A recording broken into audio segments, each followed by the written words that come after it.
हरे कृष्ण। 1 से लेकर के 8 तक मंत्र हम लोग एक साथ बोलेंगे। 9वां मंत्र जो है आप चाहे तो रिपीट कर सकते हैं। साथ स्टार्ट करते हैं। ईशावास्यमिदं सर्वं यत्किञ्च जगत्यां जगत् तेन त्यक्तेन भुञ्जीत मा गृह्ण कस्य स्विद्धनम् कुर्वन्नेवेह कर्माणि जीजीविषेच तं समा एवं त्वयि नान्यते तोस्ते न कर्म लिप्यते नरे असुर्यानां ते लोक अन्धेन तमसा वृता तांस्ते प्रेत्याभिगच्छन्ति ये के च आत्महनो जना अनेजदेकं मनसो जवीयो नैनद्देवा आप्नुवन् पूर्वमर्षत् तद्धावतो नान्यतेति तिष्ठत् तस्मिन्नपो मातरिश्वा ददाति तदेजति तन्नेजति तद्दूरे तद्दन्तिके तदन्तरस्य सर्वस्य तदु सर्वस्य बाह्यतः यस्तु सर्वाणि भूतानि आत्मन्येवानुपश्यति सर्वभूतेषु चात्मानं ततो न विजुगुप्सते यस्मिन् सर्वाणि भूतानि आत्मन्येवाद्भुद्विजानतः तत्र को मोहः कः शोकः एकत्वम् अनुपश्यतः स प्रयागाकशुक्रम् अकायम् अव्रणम् अस्नावीरं शुद्धम् अपापविद्धम् कवीरमनिषि परिभू स्वयंभू यथा तथ्यतो अर्थान् व्यदधाक्ष शाश्वतेभ्यः समाप्य अन्धतमा प्रविश्यन्ते ये विद्यामुपासते ततो भूयैव ते तमो यौ विद्यामृता अन्धतमा प्रविश्यन्ते ये विद्यामुपासते ततो भूयैव ते तमो यौ विद्यामृता अन्धतमा प्रविश्यन्ते ये विद्यामुपासते ततो भूयैव ते तमो यौ विद्यामृता।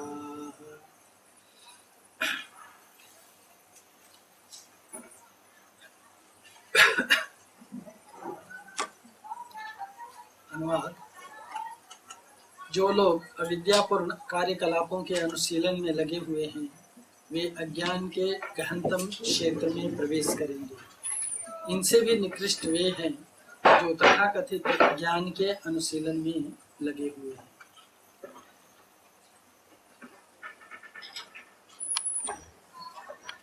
अन्धतम प्रविश्यन्ति ये अविद्यामुपासते ततो भूयैव ते तमो यौ विद्यामृता। जो लोग अविद्यापूर्ण कार्यकलापों के अनुशीलन में लगे हुए हैं वे अज्ञान के गहनतम क्षेत्र में प्रवेश करेंगे। इनसे भी निकृष्ट वे हैं जो तथाकथित ज्ञान के अनुशीलन में लगे हुए हैं। हम लोग ईशोपनिषद में पढ़ रहे हैं कि कौन कौन से मंत्र में किस किस चीज की चर्चा की गई है। मंत्र 1 में, 2 में, 3 में, 9 में, 11 में, 15, 16, 17 और 18 में अविधेय की चर्चा की गई है। संबंध है, ऐसे लोगों की भावी गति का वर्णन बताया गया है। इसमें जो या तो भगवान को जानते हैं, ये जानते ही नहीं है, या फिर पिछले मंत्र 4, 5 और 8 में जो भगवान के गुणों को न जानते हुए भी जानने का गलत दावा करते हैं। 4, 5 और 8 में भगवान के कौन से गुण मेंशन किए गए हैं? परस्पर विरोधाभारी वासी गुण। तरे जति तन्ने जति तद्दूरे तद्दन्तिके तदंतरस्य सर्वस्य तदु सर्वास्यस्य बाह्यतः। ये 5वें श्लोक में है। और 4थे श्लोक में बताया गया है अनेजदेकं मनसो जवीयो मैनद्देवा आप्नुवन् पूर्वमर्षत् तद्धावतो नान्यतो तिष्ठत् तस्मिन्नपो मातरिश्वा ददाति। इसमें बताया गया है कि भगवान जो है सबसे अधिक वेगवान है, फिर भी एक ही जगह पे रहते हैं। हाँ, गोलोक एव निवसति, हम लोग ये सबको डिस्कस किए थे। फिर ऐसे कहा गया है कि चलते हैं, नहीं चलते हैं। फिर 8वें में बताया गया है कि भगवान के क्या गुण हैं? भगवान के गुण 8वें मंत्र में सप्रयागा का शुक्रम अकायम अव्रणम अस्नावीरम शुद्धम अपापविद्धम। ऐसे भगवान को ऐसे महान पूर्ण पुरुषोत्तम है, वे अदेहधारी हैं, सर्वज्ञ हैं, अनिंद हैं, सिराओं से विहीन हैं, शुद्ध अदूषित आत्मनिर्भर दार्शनिक हैं। ये सारी बातें बताई गई कि भगवान अनिंद है, इनकी निंदा नहीं की जा सकती। तो इनको भगवान के गुण कहा जाता है और भगवान के ये सारे गुणों को केवल एक महाभागवत भक्त ही जानता है। तो जो लोग भगवान के ऐसे गुणों को नहीं जानते हैं उन लोगों की गति का वर्णन किया गया है कि उन लोगों को भविष्य में कहाँ जाना पड़ेगा। तो ऐसे लोगों के बारे में बताया गया चौथे श्लोक में बताया, तीसरे श्लोक में बताया था ना, असुरिया नाम ते लोका अंधेन तमसा वृता तामस्ते प्रेत्या अधिगच्छन्ति एके च आत्महनो जना। यानी जो लोग ईशावास्यम की जो संकल्पना बताई गई है पहले मंत्र में, उस मंत्र के अनुसार अगर अपने जीवन में संचालन नहीं करेंगे या व्यवहार नहीं करेंगे तो ऐसे लोगों को ऐसे लोक में जाना पड़ेगा जहाँ पे सूर्य की किरणें भी नहीं पहुंच सकती, मतलब निम्न कोटि के योनियों में जन्म लेना पड़ेगा। वही बात फिर से यहाँ पे दोहराई गई है। क्या बात बताई गई? अंधा तमः प्रविश्यन्ति, अंधकार में जाएंगे, तमः गहन अंधकार के क्षेत्र में प्रवेश करेंगे। कौन लोग?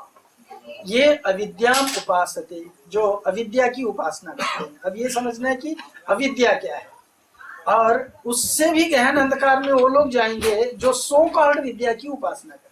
सो कॉल्ड मतलब तथाकथित, एक्चुअली विद्या नहीं जानते हैं, हाँ, पर विद्या का मिसइंटरप्रिटेशन करके और लोगों के सामने ये प्रस्तुत करते हैं कि हम विद्या को जानते हैं। तो अविद्या क्या कहलाती है? अविद्या भौतिक ज्ञान को अविद्या कहते हैं। भौतिकता के, भौतिक संसार में जो भी ज्ञान उपलब्ध है उन सबको क्या कहा जाता है? अविद्या कहा जाता है। और जो आध्यात्मिक जगत का ज्ञान है या जो आत्मा से संबंधित ज्ञान है, भगवान से संबंधित ज्ञान है, वो विद्या कहा जाता है। तो विद्या की बारे में लोग चर्चा करते हैं लेकिन उसका गलत इंटरप्रिटेशन करते हैं। गलत इंटरप्रिटेशन मतलब उसकी गलत व्याख्या करते हैं। यानी भगवान के बारे में बताएंगे, भगवान भगवान शब्द यूज करेंगे, लेकिन भगवान वास्तव में कौन है उनके बारे में नहीं जानते। भगवान के बारे में कुछ भी परिकल्पना कर देंगे। तो ऐसे लोगों को गहन अंधकार के क्षेत्र में प्रवेश करना पड़ेगा, उसकी चर्चा की गई।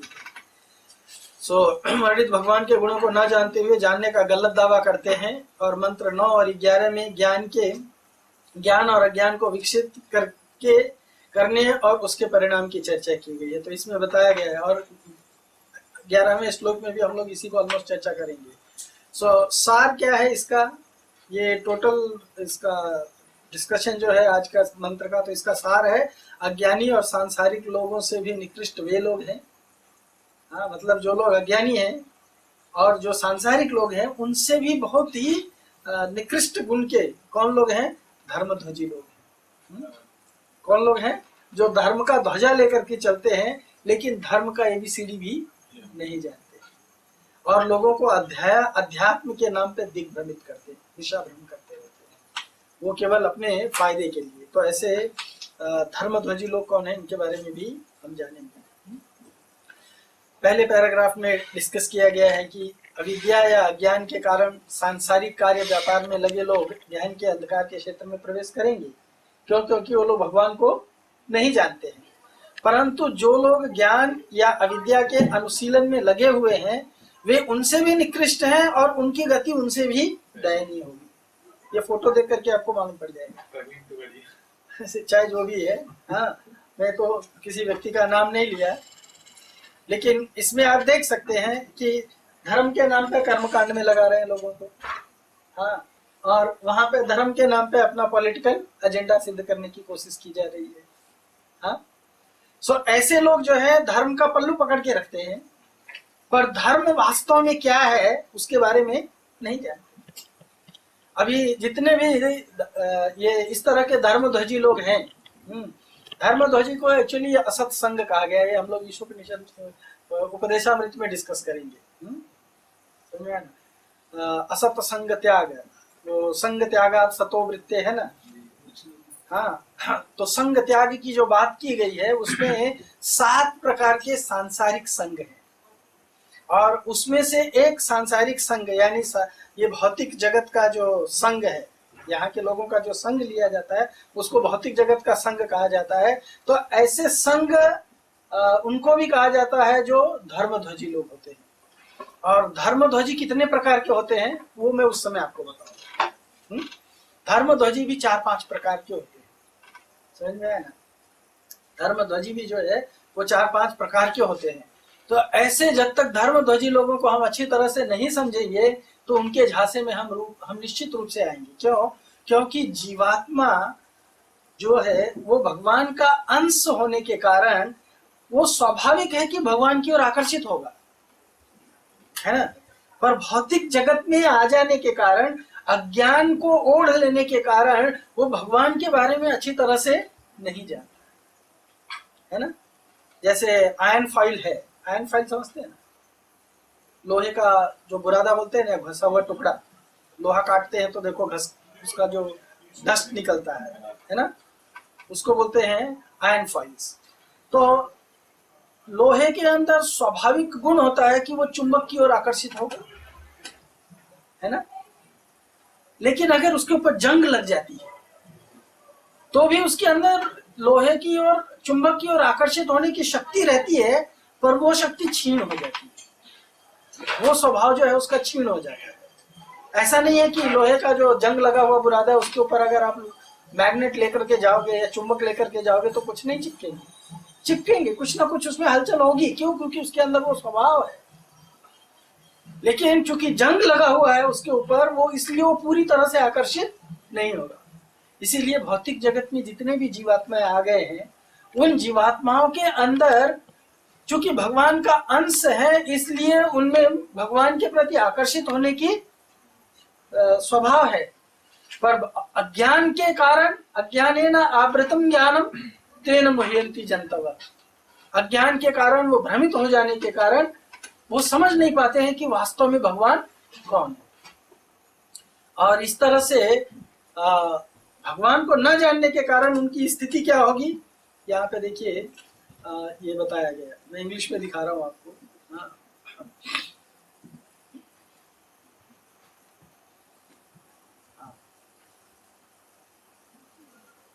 ये ईशोपनिषद का ही कमेंट्री है। इस कमेंट्री को, ये मध्वाचार्य की कमेंट्री है। मैं मोस्टली इंग्लिश में पढ़ के आता हूँ तो आपको दिखाता हूँ।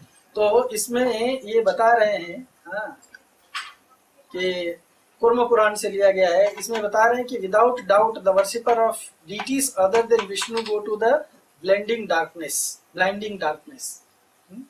जो लोग विष्णु के विग्रह की उपासना नहीं, पूजा नहीं करते हैं, विष्णु के विग्रह को छोड़ करके किसी अन्य विग्रह की पूजा या सेवा करते हैं, तो इसमें कोई डाउट नहीं है कि वो नरक में जाएंगे। पॉइंट समझे? विष्णु के विग्रह के पूजा को छोड़ करके जो कोई भी लोग किसी अन्य विग्रह की सेवा करते हैं, वो लोगों की गति क्या है, ये मध्वाचार्य जी कह रहे हैं। और उन्होंने अपने आप से भी नहीं कहा, कुर्म पुराण को कोट करके कहा है। वो लोगों की गति निश्चित रूप से नरकलोक की है या अंधकार जगत में है। लेकिन even more so those who do not criticise them, लेकिन उससे भी ज्यादा गति उनकी होने वाली है, दुर्गति, जो लोग इसको जानते हैं और ऐसे लोगों को बोलते नहीं कि आप ये गलत कर रहे हो। समझे? अभी हम जानते हैं कि डेमीगॉड वर्शिप करना जो है वो बड़ा खतरनाक है, और कुछ लोगों को ऐसा वर्शिप करते हुए देखते हैं लेकिन उसको बोलते नहीं है कि ऐसा मत करो, ये ठीक नहीं है। तो उनकी गति उनसे भी दुर्गति होगी जो विष्णु को नहीं वर्शिप करते। Those who know Narayan in his true form, free from faults, जो लोग भगवान को, नारायण को उनके स्वरूप में, उनके तत्वतः जानते हैं, वो लोग सभी प्रकार के भौतिक जगत की जितनी भी क्या कहते हैं बुराइयां हैं, उन सारे बुराइयों से वो मुक्त रहते हैं। And simultaneously criticise those with false knowledge of Vishnu are true devotees. असली भक्त कौन लोग हैं? असली भक्त वो लोग कहलाते हैं, असली भक्त वो लोग कहलाते हैं जो विष्णु को जानते हैं और विष्णु को न जानने वाले जो डेमिगॉड वर्शिप करने वाले लोग हैं, उनकी क्या करते हैं? भर्त्सना करते हैं। तो उनकी भर्त्सना करने वाले लोग वास्तव में कौन है? डिवोटी। पर जो कहते हैं कि हम विष्णु के भक्त हैं, लेकिन दूसरों को डेमिगॉड वर्शिप करते हुए देखते हुए उनको उससे रोकते नहीं है, वो लोग कौन है? वो केवल नाम के भक्त हैं, वो असली भक्त नहीं है। मैं भी नहीं कह रहा हूँ। शांति शांति, पहले डिस्कस करने दीजिए, आपका प्रश्न लिख के रखिए। By criticising false knowledge full of sorrow and ignorance, ऐसे अज्ञान को, हाँ, जो दुख और अज्ञान से ग्रसित है, ऐसे चीजों को अगर कोई व्यक्ति क्रिटिसाइज करता है या उसकी भर्त्सना करता है, they cross over the sorrow and ignorance. अज्ञान और अंधकार के जो भर्त्सना करता है, केवल विष्णु की उपासना करता है, वो व्यक्ति अज्ञान और अंधकार से ऊपर उठ जाता है bye knowing the complete truth, और इस तरह से वो वास्तविक सच को जानता है। हाँ, सो विष्णु को जानना, विष्णु की भक्ति करना, यही जीव का एकमात्र कर्तव्य है। इसको जानना चाहिए। इसी चीज को यहाँ पे बता रहे हैं कि अविद्या और अज्ञान के कारण सांसारिक व्यापार में लगे लोग गहन अंधकार में जरूर जाएंगे। उनकी गति कहाँ होगी? उनकी गति जो है, उनकी दुर्गति होगी, वो नरक में जाएंगे। परंतु वो लोग जो है, जो भगवान के नाम पे लोगों को ग्रसित करते, जैसे सब लोग कहते हैं ना, किसी को भी वर्शिप करो, सबका वर्शिप करना एक ही है। विष्णु की उपासना करो, शिव की उपासना करो, चाहे किसी की भी उपासना करो, सब कुछ क्या है? एक ही है। और उसके लिए शास्त्रों का मिस इंटरप्रिटेशन करते हैं। शास्त्रों का मिस इंटरप्रिटेशन करना मतलब शास्त्रों की जो वाक्य है, उस वाक्य को तोड़ मरोड़ करके पेश करना, किसके लिए? अपने फायदे के लिए। जैसे आकाशम पतितम तोयम यथा गच्छति सागरम सर्वदेव नमस्कारम केशवम प्रति गच्छति। चाहे किसी भी देवता को नमस्कार करो, वो केशव के पास जाएगा। तो जब केशव के पास जाएगा तो केशव भगवत गीता में क्यों कहते हैं यान्ति देवव्रता देवा पितृ यान्ति पितृव्रता भूतानि यान्ति भूते जामत भक्ता यान्ति मामत। केशव भी यही सेम चीज रिपीट करना चाहिए ना। किसी का भी वर्शिप करो, वो मेरे पास ही आएगा। करना चाहिए ना। ऑन द कॉन्ट्ररी केशव क्या कहते हैं? कृष्ण क्या कहते हैं? ये प्यन्य देवता भक्ता यजन्ते श्रद्धयान्वित ते भी मामेव कौन्ते यजन्ते अविधि पूर्वक। कुछ लोग कहेंगे कि हाँ, केशव ने अपनी बात को जो कहा गया शास्त्र में, आकाशम पतितम तो उसी को तो बात कहा है यहाँ पे। ये प्यन्य देवता भक्ता यजन्ते श्रद्धयान्वित, जो किसी दूसरे देवताओं की श्रद्धा पूर्वक भजन करते हैं, वो भी मेरा ही भजन करते हैं। भगवान कहते हैं ते भी मामेव कौन्ते, वो भी केवल मेरा ही भजन करते हैं। लेकिन ये भूल जाते हैं यजन्ते अविधि पूर्वक, लेकिन वो मेरा विधि पूर्वक सेवा नहीं करते। जो विधि मतलब जो नियम है। नियम क्या है? मेरे एक्सपेंशन को, मेरे एनर्जी की सेवा नहीं करनी है। किसकी सेवा करनी है? मेरी सेवा करनी है। ये विधि है, ये भगवान बताते हैं। पर जो मिस इंटरप्रिटेशन करने वाले लोग रहते हैं, वो जगत को भ्रमित करने के लिए क्या कहते हैं? आप चाहे जो कुछ भी करना है करो, हाँ, सब कुछ करना भगवान की ही भक्ति है। कुछ लोग तो यहाँ तक कहते हैं कि ना मानव सेवा माधव सेवा, है ना। मानव सेवा माधव सेवा, यानी मनुष्य की सेवा। तो पशु कहाँ गया भाई? पशु की सेवा करने से माधव सेवा क्यों नहीं हो रही है ना? पशु को खाने की सेवा करना है। हाँ, और मानव की सेवा माधव की सेवा है। तो इस तरह के मिस इंटरप्रिटेशन से व्यक्ति को क्या होना चाहिए? बचना चाहिए। तो जो लोग इस तरह से सच्चाई को तोड़ मरोड़ करके पेश करते हैं, विशेष करके भगवान से संबंधित सच्चाई, ये विद्या कहलाती है। तो ऐसे लोगों की गति उनसे भी दुर्गति होती है जो विद्या को नहीं जानते, जो सांसारिकता में लिपटे हुए। ये बात यहाँ पे बताई है। तो अभी आप समझ सकते हैं कि अगर आप ऐसे लोगों का गोल ज्वाइन करेंगे तो आपका क्या गति होगी। और ये हमारा और आपका कथन नहीं है, ये शास्त्र का कथन है। ये शास्त्र का कथन है। तो मिस इंटरप्रिटेशन करने वाले कौन लोग होते हैं?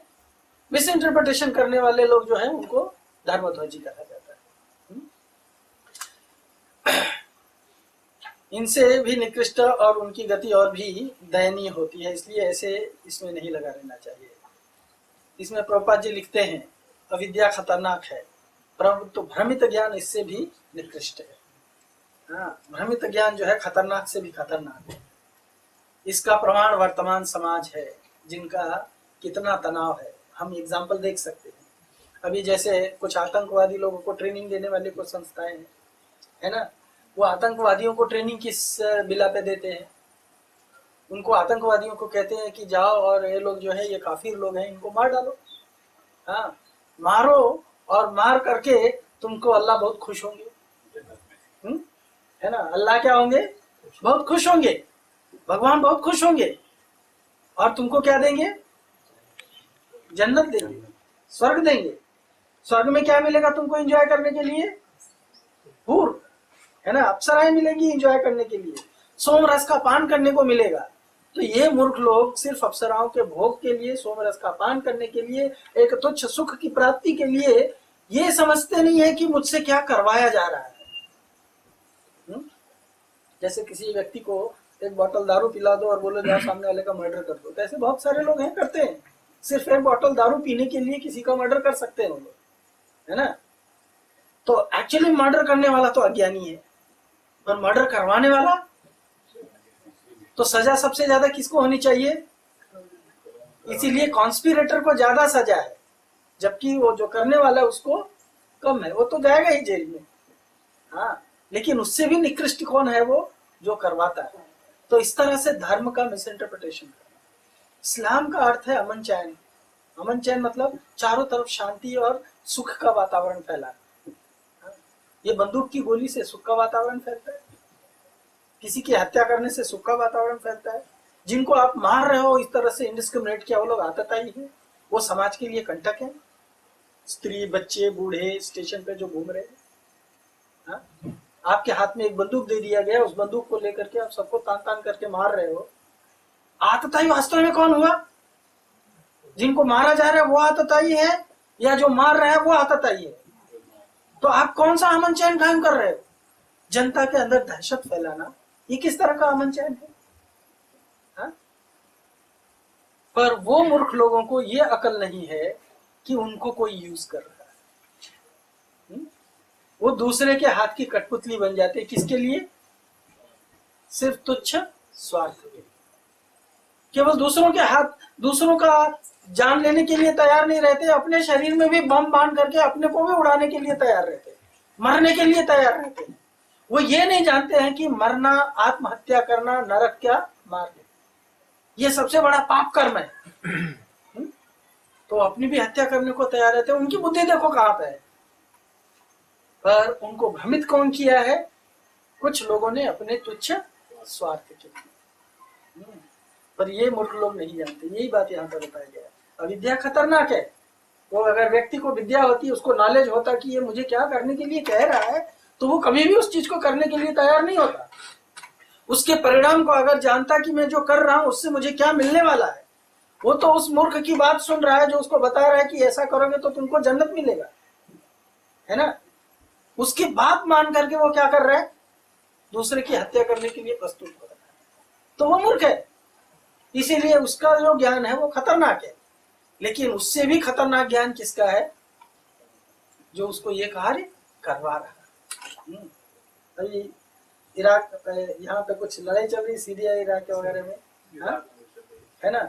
तो पूरे विश्व से, हाँ, कुछ यंग यूथ लोग जो है, लड़के लड़कियां, हाँ, सबके सब जो है उसको ज्वाइन कर रहे हैं। बहुत सारे लोग उसको ज्वाइन करना चाहते हैं, उसकी फौज को। किसके लिए? किसके लिए जा रहे हैं वहां पे वो लोग? आप लोग न्यूज में पढ़ते होंगे, सुनते होंगे, है ना। किसके लिए जा रहे हैं? स्त्रियां जा रही हैं किस चीज को ज्वाइन करने के लिए? उनके साथ में स्लेव, सेक्स स्लेव बनने के लिए। पुरुष किसके लिए जा रहे हैं? दूसरों की हत्या करने के लिए। और ये सेक्स स्लेव बने, चाहे वो पुरुष जाकर के किसी की दूसरे की हत्या करे, उनमें से लाभ किसका है? इनमें से इनका कितना लाभ है? लोगों का क्या मिल रहा है इनको? हाँ, क्या मिल रहा है? उसमें एक ने लिखा था कि देखो यहाँ पे जब जिनके सामने जो सेक्स स्लेव बनने के लिए आ रही हैं लड़कियां, उनको यहाँ पे ना तो श्रृंगार करने के लिए कुछ मिलने वाला है, ना तो उनको कपड़े मिलने वाले हैं, कुछ नहीं मिलने वाला है। तुमको अगर अच्छा दिखना है, श्रृंगार करके रहना है, कपड़े पहन के रहना है, तो अपने कपड़े और अपने श्रृंगार की वस्तुएं खुद लेकर के उनको सिंपल चीज भी नहीं दे रहे। फिर भी मूर्ख लोग ज्वाइन कर रहे हैं, फिर भी मूर्ख लोग क्या कर रहे हैं, ज्वाइन कर रहे हैं। इनको आप क्या कहेंगे बताइए ऐसे लोगों को? किसके लिए ज्वाइन कर रहे हैं? क्योंकि इनको कहा जाता है तुमको आज सुख नहीं मिलेगा, स्वर्ग में जाके मिलेगा। अरे स्वर्ग में जब जाओगे तब ना मिलेगा। हाँ, ये हत्या करके तुम स्वर्ग में कैसे जा सकते हो? कौन ले जाएगा तुमको स्वर्ग में? हाँ? इस तरह के इंडिस्क्रिमिनेट हत्या, निरपराध लोगों को मार देने से कौन तुमको स्वर्ग लेके जाएगा? स्वर्ग में भी जा सकते हो? नहीं जा सकते हो, कहीं भी नहीं जा सकते हो। स्वर्ग जाने के लिए कुछ अच्छे गुण करने चाहिए, अच्छे कर्म करने चाहिए। ये सभी शास्त्र कहता है, चाहे वो इस्लाम हो, चाहे क्रिश्चियनिटी हो, चाहे हिंदू धर्म हो, चाहे कोई भी धर्म हो, सब शास्त्र में कहता है अगर स्वर्ग की प्राप्ति करना है तो पुण्य कर्म करो। क्या ये पुण्य कर्म है?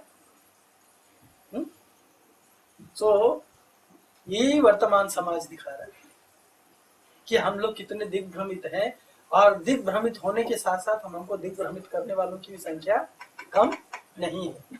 इसीलिए ईशोपनिषद का ज्ञान या वैदिक शास्त्रों का ज्ञान या एक योग्य गुरु का होना कितना प्रासंगिक है इस जगत के लिए। समझ में आया ना? क्यों? क्योंकि जब तक कोई सही व्यक्ति नहीं है जो हमको इस जगत का प्रॉपर ज्ञान दे सके, तो हम लोग जो है इसी तरह से अविद्या के कारण भ्रमित होकर के अपना और जगत का सबका विनाश करें। और यही वास्तव में हो रहा है ना?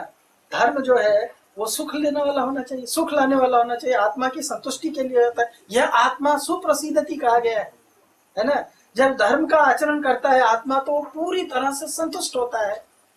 और इस जगत में जो लोग ये धर्म के नाम पे पूरा जिहाद या जो कुछ भी कह लो लड़ाई कर रहे हैं, चाहे कोई भी कौम के लोग हैं, उसमें से कौन सुखी है?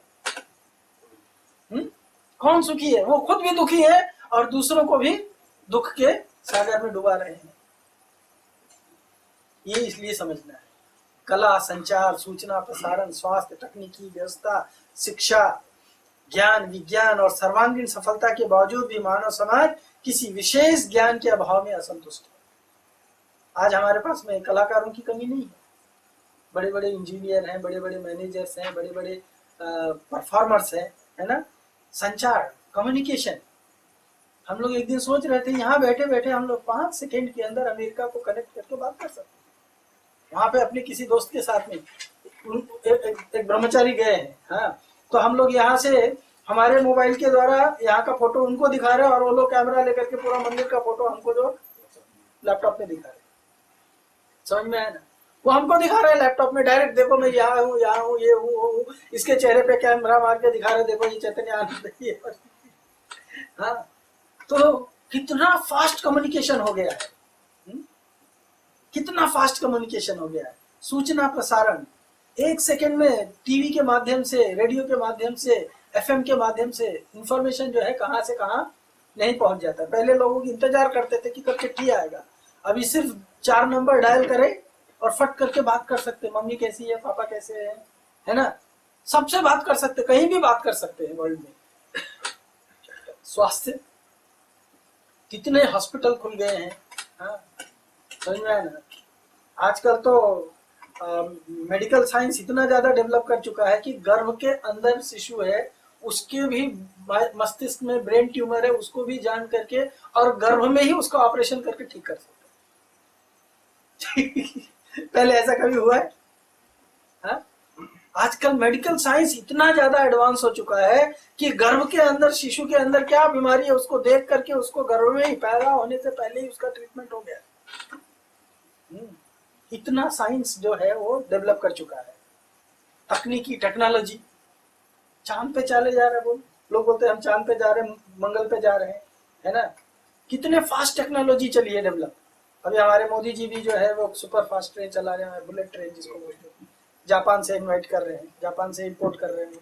हाँ, 2 घंटे के अंदर अहमदाबाद पहुंचेगी। कितनी फास्ट टेक्नोलॉजी है। मैनेजमेंट, क्या व्यवस्था है हर चीज की, है ना? शिक्षा, पीएचडी कर रहे हैं लोग, पोस्ट पीएचडी कर रहे हैं, ज्ञान और विज्ञान, सब में चारों तरफ सफलता ही सफलता दिखाई दे रही है। फिर भी मानव समाज में असंतोष है, तनाव है ना? है कि नहीं है? लोग जो है पीड़ित हैं। किसके कारण? किसके कारण पीड़ित है? आजकल सबसे ज्यादा तनाव किस चीज का है? शरीर की बीमारी का नहीं है, मानसिक बीमारी का है। मानसिक बीमारी किसके कारण है?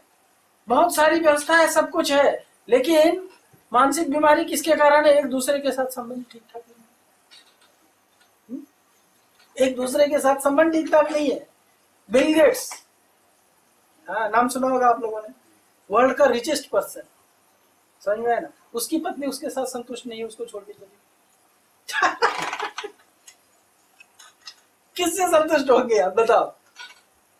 आपके पास धन है, मान है, सब कुछ है, लेकिन फिर भी संतुष्टि नहीं है। धनी से धनी व्यक्ति लालायित है, चाहिए चाहिए चाहिए। गरीब से गरीब व्यक्ति लालायित है, चाहिए चाहिए चाहिए, हैंकरिंग चालू है। सुखी कौन है बताओ? धनी से धनी भी हैंकरिंग कर रहा है और गरीब से गरीब भी हैंकरिंग कर रहा है, बीच वाले तो हैंकरिंग कर रहे, वो कर ही रहे। सुखी कौन है? ये संपूर्ण जगत भी मिल गया तो कौन सुखी हो सकता है? ना तृप्यति अजितेंद्रिय, जिसके कारण लोगों के चरित्र और मौलिक मूल्य लगातार पतन की ओर लुढ़कते जा रहे हैं। लोगों का चरित्र नष्ट होता जा रहा है। क्यों? क्योंकि संतुष्ट नहीं है, क्योंकि आध्यात्मिक ज्ञान नहीं है, भगवत ज्ञान नहीं है, आध्यात्मिक ज्ञान नहीं है। आज का समाज भ्रमित विज्ञान और तकनीकी के प्रभाव के कारण वास्तविकता से दूर होता जा रहा है। ये है हमारी अविद्या। अविद्या हमेशा भगवान से दूर ले जाती है। इसके लिए चूंकि आजकल आपकी बीमारी जो है तुरंत फटाफट ठीक हो जाता है, इंजेक्शन दिया बीमारी ठीक, है ना? पैसे का प्रॉब्लम है, छाप लिया पैसा, है ना, वो बीमारी दूर। तो आदमी क्या सोचने लगा है कि आजकल मैं सब कुछ अपने पुरुषार्थ से प्राप्त करने की क्षमता रखता हूं, है ना, तो भगवान पे क्यों विश्वास करूं? कर भैया भले अपनी छोड़ पर आई। तो इसी तरह से चूंकि भौतिक जगत में ये साइंस एंड टेक्नोलॉजी या भौतिकता या इसके प्रभाव के कारण लोगों को लगता है कि मेरी इच्छा की, गर्मी लग रही है एसी लगा लिया, है ना, है कि नहीं? ठंडी लग रही है हीटर लगा लिया। फॉरेन कंट्री में जानते हैं आप लोग, उनके सबके घर में हीटर है, गाड़ी में हीटर है, चारों तरफ हीटर है, चल रहे हैं तो भी हीटर है। 25 डिग्री 30 डिग्री अपना सब मेंटेन करते हैं। घर में 25 डिग्री 30 डिग्री मेंटेन कर सकते हैं। ओपन इन्वायरमेंट में जीरो है, -0 है, माइनस में है टेम्परेचर, बर्फ जमी हुई है, लेकिन उनके गाड़ी में 30 डिग्री टेम्परेचर है, उनके घर में 30 डिग्री टेम्परेचर है। तो लोग सोचते हैं कि भगवान चाहे कुछ भी करते रहे, हम अपना अपना कंट्रोल कर लेंगे। तो इसीलिए भगवान पे क्यों विश्वास करें भाई? तो साइंस एंड टेक्नोलॉजी जितना बढ़ता है, लोगों को भगवान का जो शेल्टर है, जो आश्रय है, उससे दूर होते चले जाते हैं। इसीलिए जब व्यक्ति ये सब डेवलप नहीं करता है तब वो भगवान के ऊपर आश्रित रहता है। अभी बात देखो, भारत देश में जब सूखा पड़ता है, बारिश नहीं आता है, तब लोग किसकी शरण में जाते हैं? किसकी शरण में जाते हैं? हाँ, जब बीमारी को ठीक नहीं कर पाते हैं तो डॉक्टर भी बाद में क्या बोलता है? भगवान से प्रार्थना करो।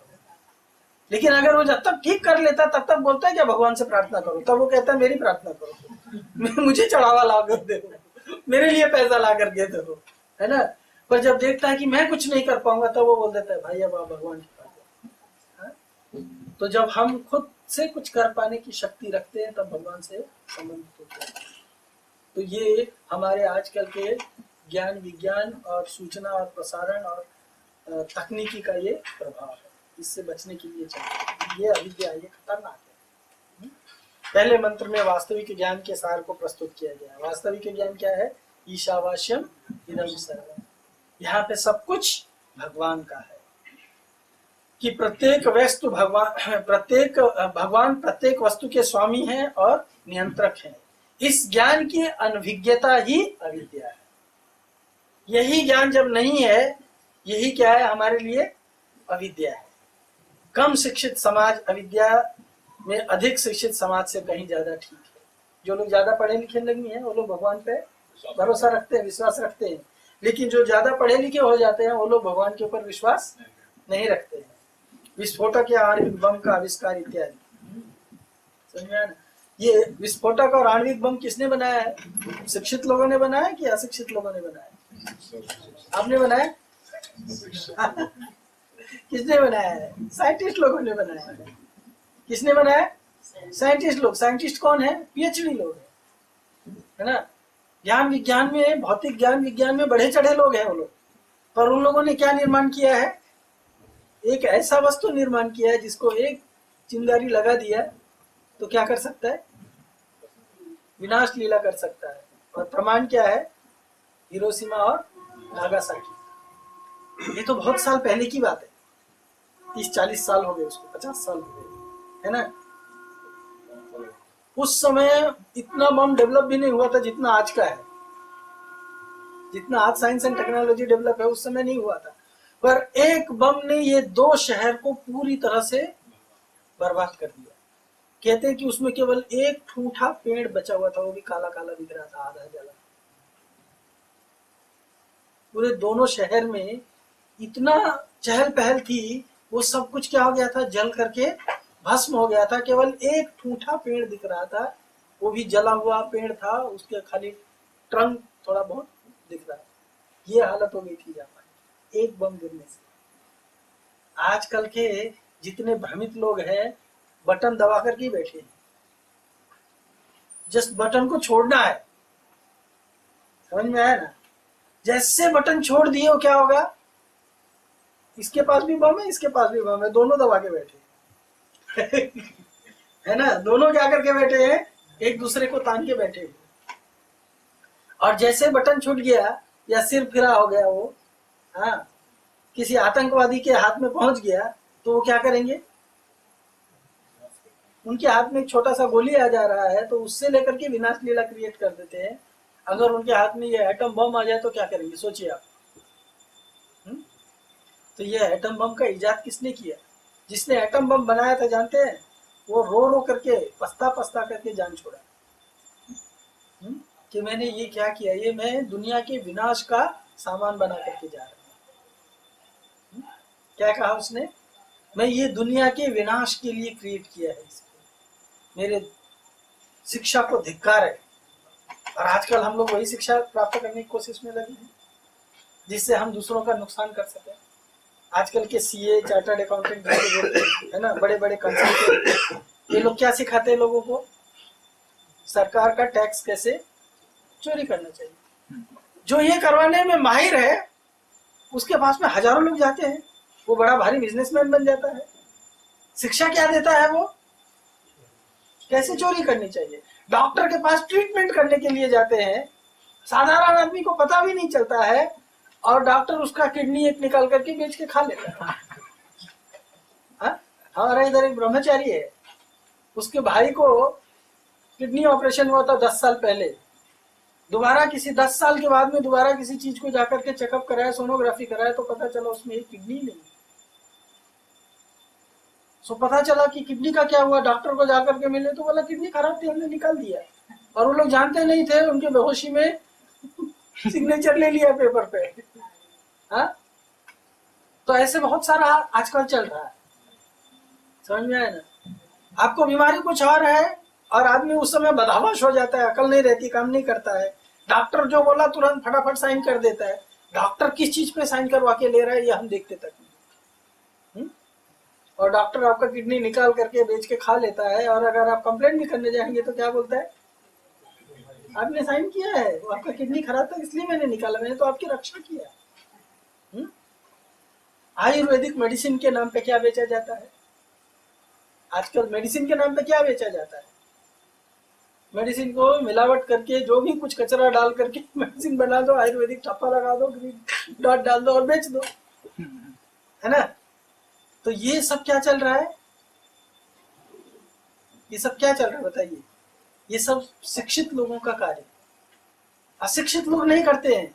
आज से 50-100 साल पहले जब समाज इतना ज्यादा पढ़ा लिखा नहीं था, इस भौतिकता के नॉलेज में इतना ज्यादा बढ़ा नहीं था, तो कोई घर में मिलावट नहीं, लोग दूध में भी पानी नहीं डालते थे, है ना? अन्न में कहां से कुछ मिलावट करेंगे? आज आप कोई भी पका हुआ अन्न लेके आओ या प्रोसेस्ड फूड लेके आओ, उसके अंदर क्या होता है वो भगवान ही जानते हैं और बनाने वाला जानता है ना? असलियत क्या है मालूम नहीं किसी। तो ये विद्यावान, जो भौतिक विद्या को जानने वाले लोग हैं, ये वो लोगों का कारगुजारी है। किसी गरीब या किसी अनपढ़ व्यक्ति का काम नहीं है। अनपढ़ व्यक्ति या गरीब व्यक्ति तो कम से कम भगवान में विश्वास करता है, पर ऐसे लोग भगवान में विश्वास भी नहीं करते, वो भगवान से डरते तक नहीं। अगर विश्वास करते तो डेफिनेटली डरते, है ना। मैं कुछ गड़बड़ कर रहा हूं, अगर भगवान में विश्वास करते कि भगवान है और वो गलत का सजा देता है तो कम से कम उससे डरते।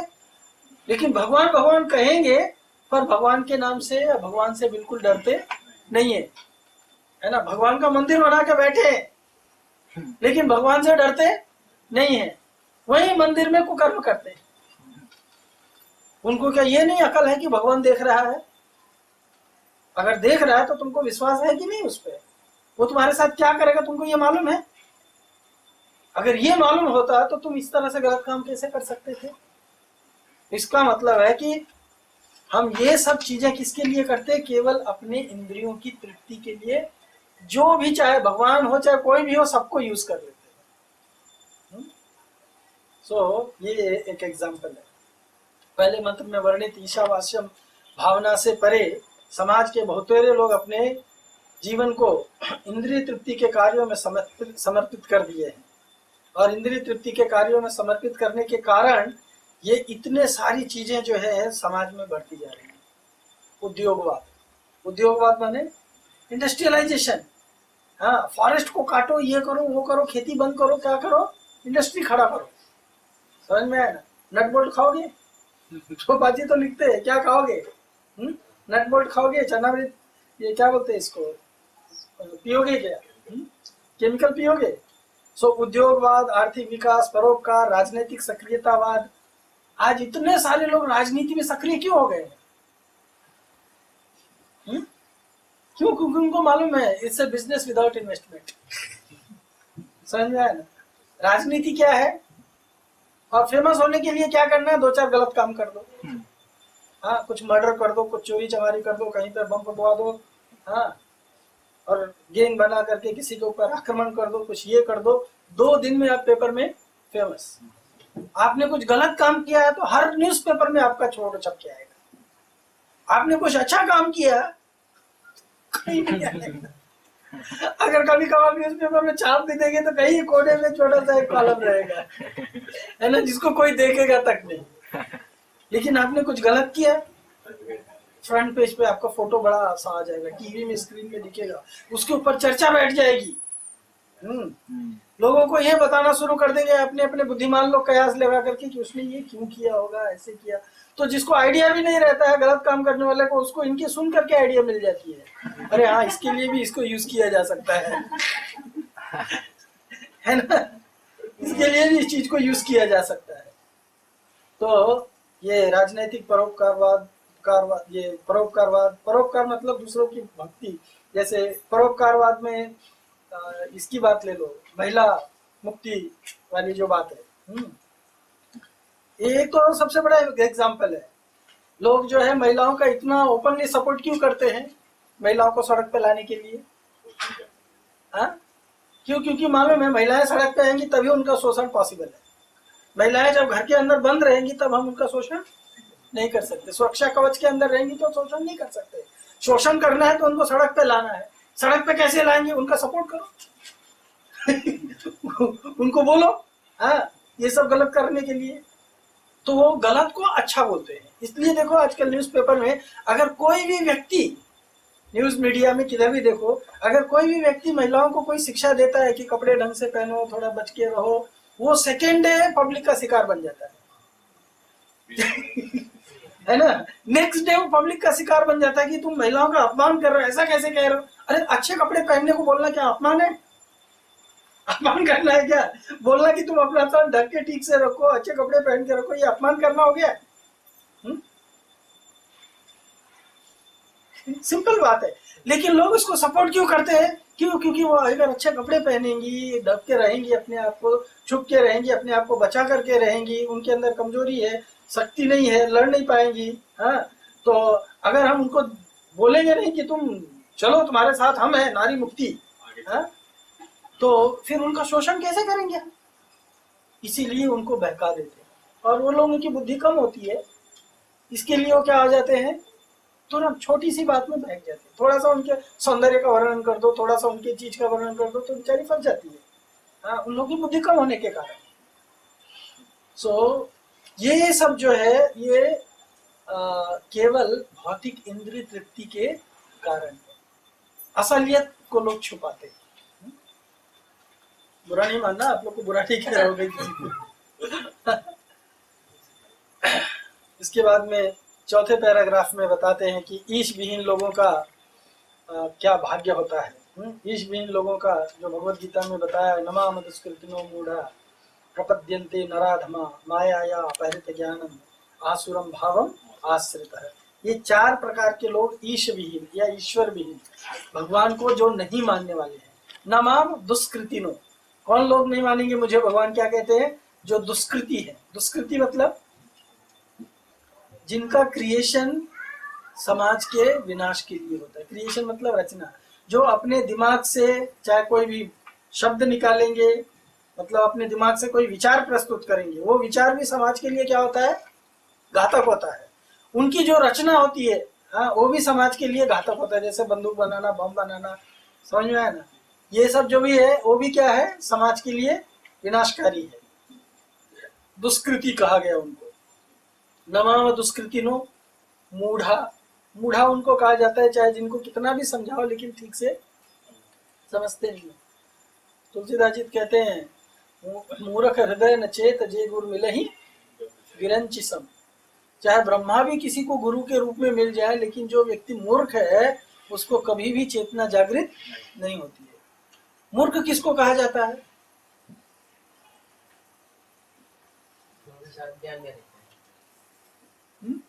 जिसको शास्त्र पुराण नहीं पता, अच्छे बुरे की समझ, शास्त्र बताना नहीं पड़ता है, शास्त्र पुराण नहीं पता, अच्छा बुरा भी नहीं पता उसको। हाँ, मूर्ख उसको कहा जाता है जो अपनी भलाई किसमें है वही नहीं जानता है। समझ में? गधे को मूर्ख से संज्ञा देते हैं ना, गधे को क्या बोलते हैं, मूर्ख है। क्यों मूर्ख बोलते हैं, क्योंकि उसको नहीं मालूम है कि मैं इतना सारा बोझा लाद के किसके लिए चल रहा हूँ। है ना, वो अपने सिर के ऊपर, अपने पीठ के ऊपर इतना सारा गट्ठर लाद के चलता है, उसको सिंपल नहीं पता है कि ये मैं किसके लिए चल रहा हूँ। ये ढोने के बाद में मुझे देने वाला क्या है, ये धोबी, हाँ, क्या देने वाला होता। आप लोगों ने देखा होगा महाराष्ट्र में वडारी जात होती है, तो लोग पहले वो मट्टी ढोते थे, वो गधे के ऊपर, मालूम है, दिन भर गधे के ऊपर मट्टी गोनी में भर भर के और यहाँ से वहां ट्रांसपोर्ट करेंगे और बाद में शाम को गधे को छोड़ देंगे, जा चल के, है ना। वो खिलाएंगे भी नहीं उसको, उसकी कमाई पूरा वो अपने लेकर के मांस मछली और दारू भी नष्ट करेंगे, है ना। लेकिन उस गधे को खिलाएंगे भी नहीं, उसको क्या करेंगे, काम ले लिया छोड़ दिया, काम ले लिया और उसको छोड़ दिया। तो गधे को ये नहीं पता है कि मुझे इस तरह से क्यों यूज किया जाता है। मैं तो अपने आप जाकर के घास चर के खा सकता हूँ, और वो इनफैक्ट अपने आप ही जाकर के सड़क पे घास चर के दिन भर अपना खाता है, पेट भरता है, उसको कोई खिलाता नहीं है। एटलीस्ट गाय को, भैंस को तो थोड़ा बहुत लोग बांध करके वो कुछ हंडी वंडी रख करके उसमें खिलाते भी हैं, पर कभी मैंने नहीं देखा है कि गधे को कोई इस तरह से खिलाता है। देखा है आप लोग ने, आपके गांव में होता है कभी ऐसा? गधे से काम ले लेंगे और उसको फिर छोड़ देंगे, तो वो छोड़ देंगे तो क्या करता है, जाके अपना चढ़ता है और चरने के बाद में उधर ही गार्डन में सो जाता है, घास में सो जाता है। फिर सुबह जाकर के उसको पकड़ करके लेके आता है और उसके ऊपर गट्ठर लाद के लेके चलता है, और गट्ठर लादने के समय में उसको एक गाजर बांध देता है उसके सामने, कैरेट एंड स्टिक बोलते हैं ना, मैनेजमेंट में थ्योरी है कैरेट एंड स्टिक। कैरेट मतलब होता है, गधा जो होता है ना, उसके सिर पे एक डंडा बांधेंगे ऐसा लंबा, और डंडे में एक गाजर लटका देंगे जो गधे को दिखेगा, तो गधे को लगता है वाह मेरे लिए गाजर लटक रहा है, तो वो गाजर खाने के लिए जाता है। लेकिन जितना वो आगे चलता है गाजर उससे उतना ही आगे चलता जाता है। समझ में आया ना। और अगर उससे भी चलना नहीं चाहता है तो पीछे से उसको डंडा मारता है, पीछे से डंडा मारता है। तो ऐसे लोग जो है उनको क्या कहा जाता है, मूर्ख कहा जाता है। ऐसे लोगों को मूर्ख कहा जाता है। क्यों? क्योंकि उसको जो गाजर लटकाया है, जैसे अभी मैंने ये आतंकवादियों की बात बताई, या आतंकवादियों के सामने एक गाजर लटका देता है उसका आका, जो उसका मास्टर होता है उसके सामने क्या लटका देता है, एक गाजर लटका देता है जो उसको कभी नहीं मिलेगा। जैसे गधे को गाजर लटका दिया है तो गधे को कभी नहीं मिलता है वो गाजर, वो धोबी जो है वापस वो गाजर को निकाल करके रख लेता है, नेक्स्ट सामने बात वही गाजर, वो गाजर का रोज खर्चा भी नहीं करता है। क्या करता है, वही सेम गाजर जो है डे बाय डे रिपीट करता चला जाता है, जब तक वो गाजर पूरी तरह से बर्बाद होने की स्थिति पे नहीं आ जाता, तब जाकर के उसको बाई चांस दे देता हूँ, पर वो गाजर पे भी पैसा खर्च नहीं करता। तो उसी तरह से इनको गाजर दे दिया जाता है कि तुमको जन्नत मिलेगा, है ना। अरे जन्नत कहाँ देखा है तुमने, कहा चीज जन्नत होता है यही पता है क्या पहले? सिर्फ जन्नत नाम से तुम इतना बड़ा तमाशा कर। सो इनको मूर्ख कहा जाता है। नमाम दुष्कृतिनो मूढ़ा प्रपद्यन्ते नराधम। नराधम, नराधम किसको कहा जाता है? जो मनुष्यों में सबसे गिरे हुए लोग होते हैं, अधम होते हैं, उनको नराधम कहा जाता है। तो जो मनुष्यों में कौन लोग गिरे होते हैं? दो प्रकार के मनुष्य होते हैं, एक सुसंस्कृत होते हैं और एक कौन होते हैं? हाँ, एक सुसंस्कृत होते हैं और एक मूर्ख लोग होते हैं। हाँ, जिनको कोई संस्कृति या कल्चर नहीं होता है, अनकल्चर्ड, कल्चर्ड एंड अनकल्चर्ड, असंस्कृत एंड सुसंस्कृत। सुसंस्कृत जो होते हैं वो सभ्य समाज के लोग होते हैं, उनके अंदर थोड़ा धार्मिक सहिष्णुता होती है और बहुत सारी चीजें होती है, अच्छे गुण होते हैं। हाँ, जैसे देवता और असुर, तो जो असुर कैटेगरी के लोग होते हैं उनको नराधम कहा जाता है। नराधम और माया या अपहरित, और कुछ लोगों का ज्ञान जो है माया ने चुरा लिया है, हर लिया है। तो ऐसे लोग जो है उन लोगों को ईश विहीन कहा जाता है या ईश्वर विहीन कहा जाता है। समझ में आया ना? तो ऐसे लोगों को अगर कोई ज्ञान दिया जाता है, ये भौतिकता का ज्ञान, उनके सिर पे क्या होता है? जैसे सर्प के मस्तक पे मणि होता है। नॉलेज जो है वो मणि के समान है, लेकिन अगर वो सर्प के मस्तक पे है तो क्या होगा? सर्प जो है उस मणि को लेकर के केवल विनाश लीला ही करेगा। क्या करेगा? केवल विनाश ही करेगा। उसी तरह से अगर अज्ञानी व्यक्ति के हाथ में नॉलेज चला जाता है, जो ईश्वर विहीन व्यक्ति है जिसके हाथ में अगर ज्ञान चला जाता है, तो वो ज्ञान का क्या करता है? दुरुपयोग करता है। इसीलिए जो व्यक्ति कल्चर्ड नहीं होता है, जो व्यक्ति योग्य नहीं होता है, उसको ये ज्ञान नहीं दिया जाता है, उसको ये शास्त्र का ज्ञान नहीं दिया जाता है। ये ओरिजिनली था, लेकिन कुछ अनकल्चर्ड ब्राह्मण लोगों ने क्या किया, इसको जन्म परंपरा में डाल करके इसका विनाश किया। समझ में आया ना? पहले योग्यता थी कि किसी भी जगह में कोई व्यक्ति पैदा हुआ है, अगर वो योग्य है तो उसको ज्ञान दो, और जो योग्य नहीं है उसको ज्ञान मत दो। तो जो योग्य गिना जाता है उसको कहा जाता है ब्राह्मण, और जो अयोग्य होता है उसको कहा जाता है कृपण। समझ में आया ना? तो योग्यता जो है वो ब्राह्मणत्व का लक्षण है, या किसी व्यक्ति के अंदर अगर नॉलेज प्रॉपर है तो वो अच्छे नॉलेज है तो वो योग्यता भगवान का लक्षण है। और किसके अंदर अच्छे गुण होते हैं? जैसे आस्तिर भक्तिर भगवती अकिंचन सर्वैर गुणे तत्र समासते सुरा, उसके अंदर देवताओं के सारे अच्छे गुण रहते, जो भगवान का भक्त होता है। जो भगवान को ही नहीं जानता, भगवान की भक्ति नहीं करता, उसके अंदर अच्छे गुण कहाँ से आ सकते हैं? पर ऐसे व्यक्ति को अगर नॉलेज मिल गया तो क्या होता है? इसका बड़ा अच्छा उदाहरण है समीक ऋषि का बेटा, क्या नाम था उसका? श्रृंगी, है ना? श्रृंगी ब्राह्मण का पुत्र था, उसके अंदर वो ज्ञान था, ब्राह्मणत्व का टूल था, उसके पास में नॉलेज था, पर उसने क्या किया? उस ज्ञान का उपयोग एक राजा को 7 दिन के अंदर मृत्यु का दंड दे दिया तक्षक के काटने से। समझ में आया ना? तो वो नॉलेज उसके सिर पे क्या काम आया? वो तक्षक बना दिया उसको वो ज्ञान ने, उसको सर्प जैसा ला करके, और एक योग्य व्यक्ति जो राजा था, जो समाज को रूल कर रहा था और समाज में धर्म की प्रतिष्ठा करवा रहा था, उस व्यक्ति को रास्ते से हटा दिया और कलयुग को जगह दे दिया, अज्ञान को या प्रॉब्लम को जो है इस जगत में आने के लिए मौका दे दिया। तो सर्प के मस्तक का मणि के समान होता है इस तरह का ईश विहीन ज्ञान। हरि भक्ति सुधोदय में ईश्वर विहीन लोगों के द्वारा शिक्षा की उन्नति की तुलना जो है वो 100 के श्रृंगार करने से की गई है। ये जो लोग भगवान का भक्त नहीं होते हैं, उन लोगों को अगर ज्ञान दे भी दिया जाए तो वो ज्ञान उनके किसी काम में नहीं आता है, और न तो वो ज्ञान वो किसी के लिए यूज करते हैं। भगवत भक्ति हीनस्य जाति शास्त्र जपस तपस अप्राणस्य देहस्य मंडनम लोक रंजनम। यहाँ पे देख सकते हैं आप लोग, डेड बॉडी को डेकोरेट किया, कितना बढ़िया से डेकोरेट किया हुआ है ना? है कि नहीं है? कितना बढ़िया से डेकोरेट किया हुआ है, लेकिन उसको डेकोरेट करके फायदा क्या है? हाँ? उसको इतना आकर्षित बना के भी फायदा क्या है? कुछ फायदा नहीं है। क्यों? क्योंकि वो तो डेड बॉडी है, वो तो अंत में सड़ने वाला है, और उससे जो कनेक्टेड तुमने फूल वूल रखा है वो भी धीरे धीरे सड़ के नष्ट होकर किसी के काम में आने वाला नहीं है।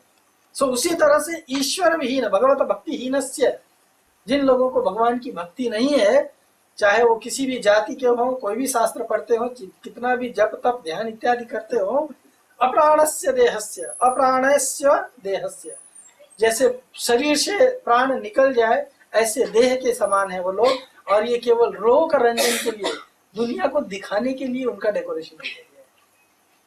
क्या है? अगर डेड बॉडी आपके घर पे पड़ी है, अगर आप उसको डेड बॉडी को फूलों से सजाते नहीं हो, उसका ये वो सब नहीं करते हो, और ऐसे ही लेके जाते हो, तो लोग बोले क्या यार ये फूल भी नहीं चलता। मालूम है क्रिश्चियनिटी में वो जो एक पेटी मिलती है, क्या बोलते हैं उसको? हाँ, क्या बोलते हैं उसको? कॉफिन, कॉफिन, कॉफिन बोलते हैं ना। कॉफिन की कीमत कितनी है मालूम है? कॉफिन को लोग क्या सजाते हैं, वारे वाह, लाखों लाखों रुपए कीमत है एक कॉफिन की। हाँ, और वो कॉफिन लेके चाहे लाख रुपए का लेके आओ, चाहे 10 लाख का लेके आओ, चाहे 10 करोड़ का लेके आओ, वो अंततः कहाँ जाता है? खड्डे के अंदर। और उसके ऊपर मट्टी जाकर के वो कितने दिन में सड़ जाता है ना? पर वो डेड बॉडी को बहुत अच्छा से सजा के संवार करके और उसको उसमें रख देते हैं। वो उसमें रहने वाला थोड़ी है, मट्टी में तो मिलने वाला है, तो उसका क्या लाभ है? उसी तरह से अगर कोई व्यक्ति ईश्वर विहीन है, उसको चाहे भौतिक ज्ञान हो चाहे आध्यात्मिक ज्ञान हो, उसका वो ज्ञान क्या है? बेकार है, यूजलेस है। और उसके बाद में फिर 5वें पैराग्राफ में प्रभुपाद जी वेदवादरता लोगों की चर्चा करते हैं।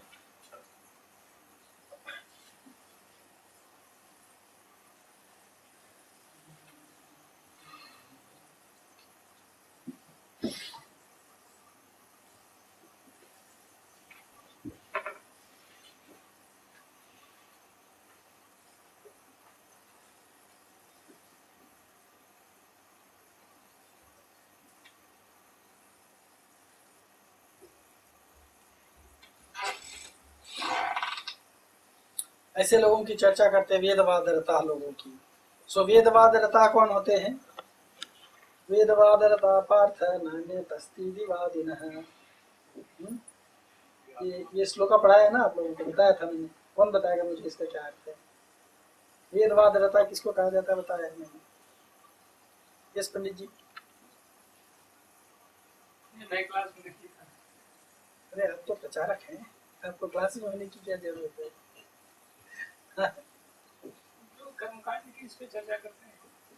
वेदवादरता पार्थ नान्यत् अस्तीतिवादिनः। हाँ, वैदिक साहित्य में अपने आपको विद्वान, जो वेदों की वाणी को चर्चा करते हैं, लेकिन कौन सी वाणी वेदों की उनको अच्छी लगती है? जिसमें इंद्रिय तृप्ति के लिए रिकमेंडेशन है। समझ में ना? वेदों में बहुत सारी बातें हैं, लेकिन जिन जिन चीजों में इंद्रिय तृप्ति की चर्चा की गई है, जहां पे हमको इंद्रिय सुख मिलेगा, स्वर्ग मिलेगा, जिससे तो स्वर्ग किससे मिलता है? कर्म कांड से। समझ में आया ना? तो ऐसे लोगों को कर्म कांड में ज्यादा रुचि है। ये करो, स्वर्ग में जाओ। स्वर्ग में जाके क्या करेंगे? क्या चीज का भोग करेंगे? सोमरसपान करेंगे। हाँ, और क्या आप क्या करने वाले हैं? हम तो नहीं जाएंगे। नहीं जाएंगे? अरे आपको जाना पड़ेगा। हाँ? वेदवादरता पार्थ नान्यस्तीतिवादिनः या इमां पुष्टितां वाचां प्रवद्यन्ति न विपश्चितः। प्रवद्यन्ति विपश्चितः।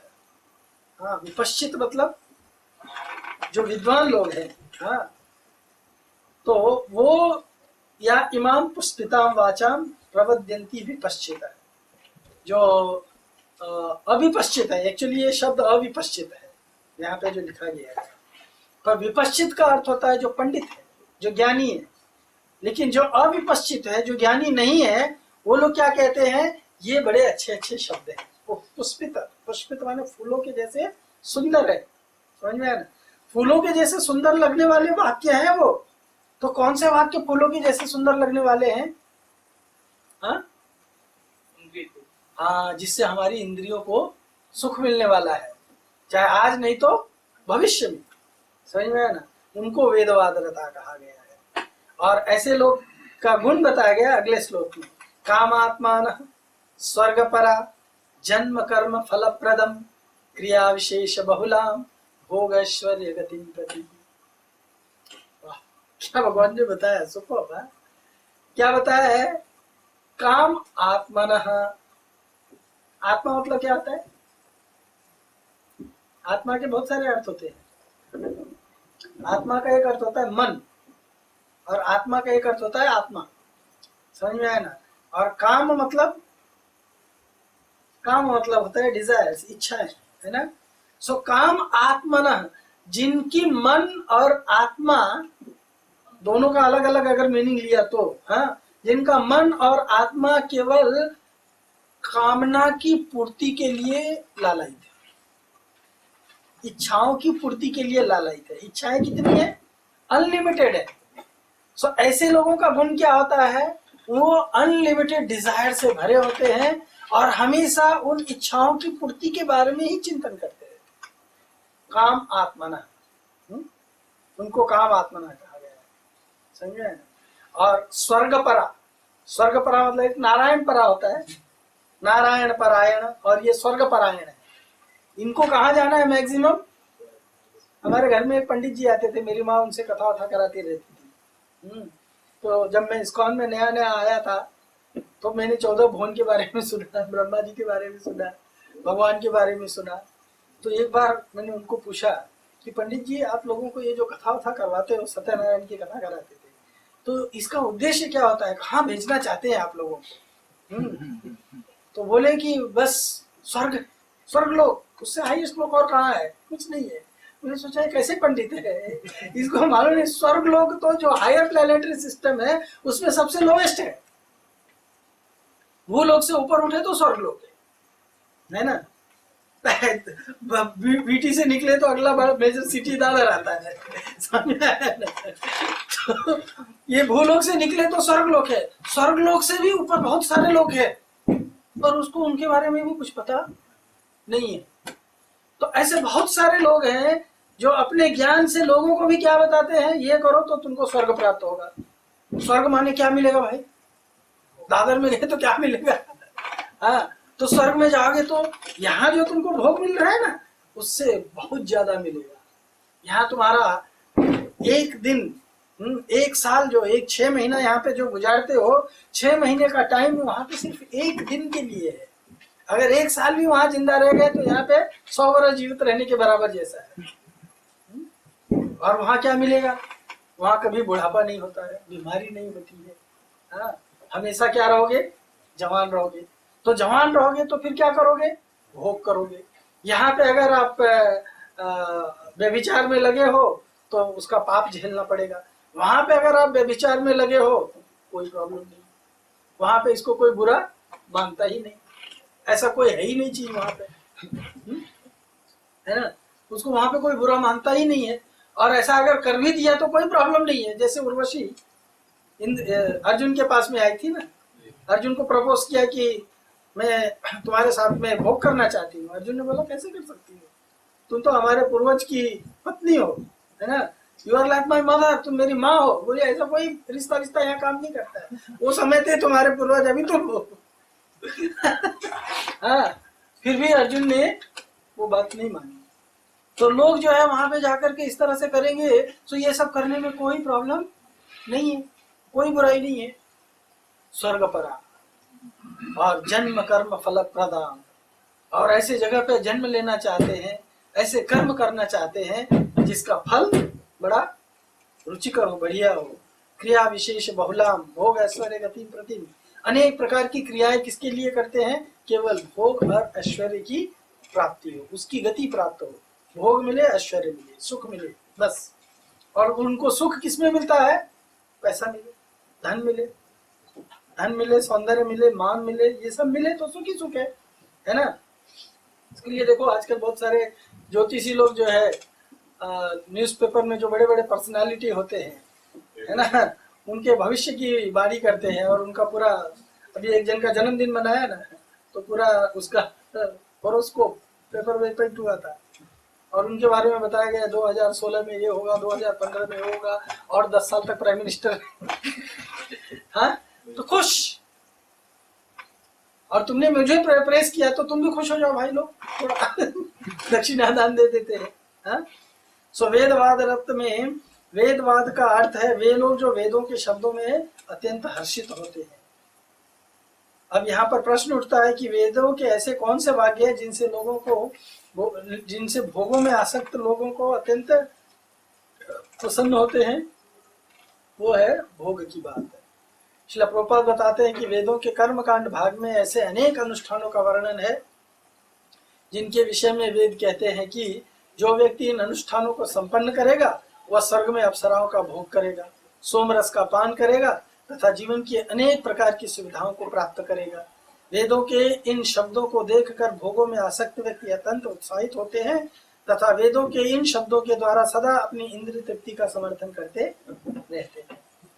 और वो बोलते हैं कि देखो हम जो कर रहे हैं शास्त्र में लिखा है, शास्त्र में यही करने के लिए कहा गया है। पर शास्त्र में जो भगवान के बारे में सब कुछ त्याग करके समर्पण करने की बात कही गई है, नहीं, ये शास्त्र की बात नहीं है, ये शास्त्र हम नहीं मानते हैं। हाँ, यहाँ पे देखो कर्मकांड के बारे में बताया गया है, ये स्लाइड में दिखाना चाहता था आपको। कर्मकांड है, सकाम कर्म या कर्मकांड, ये वास्तव में किसके लिए होता है? ये क्रमिक विकास के लिए होता है, न कि अपने लक्ष्य की प्राप्ति करने के लिए होता है। न कि अपने क्रमिक विकास क्या है? Yoga is a ladder. योग क्या है? एक सीढ़ी है, बताया था आप लोग को भगवत गीता में, है ना, एक सीढ़ी है। 0 स्टेप कर्मकांड या सकाम कर्म, स्टेप 1 कर्म योग या निष्काम कर्म योग, स्टेप 2 ज्ञान योग, स्टेप 3 ध्यान योग या अष्टांग योग, और 4th स्टेप है भक्ति योग। तो ये क्रमिक विकास है। कर्मकांड 0 स्टेप है, अभी जमीन पे खड़े हैं, है ना। जब कर्म योग में लगेंगे तो कर्म योग में क्या होता है? कर्म फल का त्याग करना होता है। किसके लिए? भगवान के लिए। उसके बाद में, लेकिन इसीलिए इसको कहा गया कि ये क्रमिक विकास के लिए है, न कि अपने भौतिक लक्ष्य की प्राप्ति करने के लिए है। यद्यपि कर्म फल विष्णु को अर्पित किया जाता है, फिर भी कर्म के प्रति आसक्ति बनी रहती है कर्म कांड करने में। ये सब चीजें मैंने आप लोग को पहले एक्सप्लेन किया है, अगर याद होगा तो। कर्म के प्रति आसक्ति बनी रहती मतलब फल भले विष्णु को दे देंगे, लेकिन कर्म हम अपनी इच्छा से करते हैं। एक्चुअली भक्ति योग में और कर्म योग में डिफरेंस क्या है, जबकि दोनों में कर्म किया जाता है? बताइए माता जी, भक्ति योग में और कर्म योग में डिफरेंस क्या है?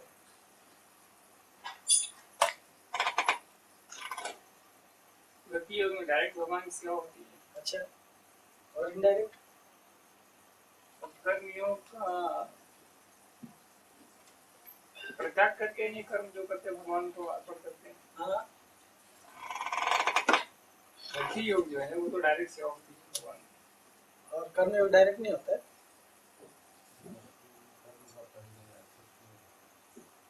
कर्म योग यदि वो भगवान के लिए किया जा रहा है तो आसक्ति नहीं है उसमें। तो कर्म का फल तो भगवान को ही दे रहे हैं ना। तब आगे आप बताएंगे। हम बताएं, देखिए आपसे पूछ रहे हैं। हाँ, आप बताइए। भक्ति योग भगवान प्रसन्न के लिए कर्म करते हैं। हाँ, कर्म योग में अपनी इच्छाओं की पूर्ति के लिए। कर्म योग में अपनी इच्छाओं की पूर्ति के लिए। कर्म कांड में होते हैं। तो कर्म कांड हो गया, मैं कर्म योग पूछ रहा हूँ। इच्छा अनुसार, किसकी इच्छा अनुसार? भगवान की सेवा करें अपनी इच्छा अनुसार। हाँ, करेक्ट। भक्ति योग में भगवान जैसा चाहते हैं वैसा करते हैं, कर्म योग में हम जैसा चाहते हैं वैसा करते हैं, रिजल्ट भगवान को। क्यों प्रभु जी, यही है ना? मैं जो चाहता हूँ वो करूंगा और भगवान को मैं कमीशन दे दूंगा। और बाद में बोल नहीं सकता भगवान आप ही तो सब कुछ करते हैं, अभी आपको कमीशन की क्या जरूरत है ना। तो कर्म योग उसको कहते हैं कि कर्म हम अपनी इच्छा से चूज करते हैं, रिजल्ट भगवान को देते हैं। और भक्ति योग उसको कहते हैं कि कर्म और रिजल्ट सब कुछ भगवान की इच्छा से चुनते हैं। रिजल्ट क्या आएगा उसके बारे में चिंता नहीं है, लेकिन हम सब कुछ किसको अर्पित करते हैं? भगवान को अर्पित करते हैं। भगवान जैसा चाहते हैं वैसा करते हैं। अभी प्रश्न उठेगा, ओके ठीक है भगवान जैसा चाहते हैं, लेकिन कैसे मेरे को मालूम पड़ेगा कि भगवान क्या चाहते हैं? कैसे पता चलेगा? कैसे मालूम पड़ेगा कि भगवान मुझसे क्या करवाना चाहते हैं? गुरु भगवान की प्रतिनिधि गुरु के माध्यम से। हाँ, शास्त्र और गुरु के माध्यम से पता चलेगा कि भगवान मुझसे क्या करवाना चाहते हैं, है ना। तो जो भगवान शास्त्र और गुरु के माध्यम से बोल रहे हैं उसके जैसा करना, ये भगवान की इच्छा के अनुसार कर्म करना हुआ। और अपनी इच्छा के अनुसार कर्म करना मतलब मैं ये चूज कर रहा हूँ ये करने के लिए, इससे मेरे को जो रिजल्ट आएगा मैं भगवान को दे दूंगा, ये कर्म योग। समझ में आया ना। और कर्म कांड क्या है? मैं जो चाहूं वो करूं और जो फल है वो मैं खाऊं, वो कर्म, वो जीरो है, वो जिसको कर्म कांड कहते हैं। तो यद्यपि कर्म फल विष्णु को अर्पित किया जाता है, फिर भी कर्म के प्रति अपनी आसक्ति बनी रहती, मैं यही करूंगा ये नहीं करूंगा। शास्त्रों को मानते हैं फिर भी आध्यात्मिक जीवन के प्रति विचार अस्पष्ट रहता है। शास्त्र जानते हैं, शास्त्र है, शास्त्र को मानना चाहिए, लेकिन शास्त्र को किसके लिए मानना चाहिए? आध्यात्मिक लक्ष्य क्या है हमारा?